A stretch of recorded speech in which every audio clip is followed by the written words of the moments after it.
New ইয়র্কের একটা পার্কে এখানে আসছি আমার ছেলে মেয়েদের সাথে ঘুরতে আসছি। আইসার যে জিনিসটা দেখলাম যে এই পার্কে দেখেন যে কি পরিমাণ গাছ, এই গাছ মানে পড়ে যাওয়ার পরেও কিন্তু নেয়ার মতো মানুষ নাই। এই যে দেখেন এইভাবেই নষ্ট হইতেছে পরে, কিন্তু কেউ নিচ্ছে না। হয়তো এদের নেওয়ার প্রয়োজন পড়ে না, এত ডিমান্ডও নাই। কিন্তু যে কারণে আমার কাছে মনে হয়েছে যে আমি এটা দেখার পর আমার মনে হয়েছে যে আমি একজন এমপি হিসাবে আমার এলাকায় গত বছর আমি 37,000 আমের চারা লাগিয়েছিলাম। যে বলছিলাম যে আমার এলাকা আপনি চিনবেন কিভাবে।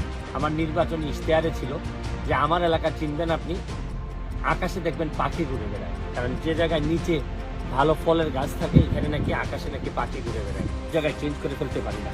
আমি দেখতে চাচ্ছি যে কিভাবে একটা বিকল্প প্রফেশনের মাধ্যমে যারা গাছ কাটে তাদেরকে অন্য পেশায় নিয়ে গিয়ে আমি গাছ কাটানোটা ঠেকাইতে চাই এবং আসলে একটা ভালো এলাকা তৈরি করে দিয়ে যেতে চাই। আমি বারবারই বলছি যে জন্মের পরে অথবা এই এমপি হওয়ার পর যে এলাকাটা পাইছি, এমপি থেকে বিদায় নেওয়ার আগে এর চেয়ে ভালো এলাকা রেখে যেতে চাই। তা আপনাদের জন্য শুভকামনা রইল নিউ ইয়র্ক থেকে।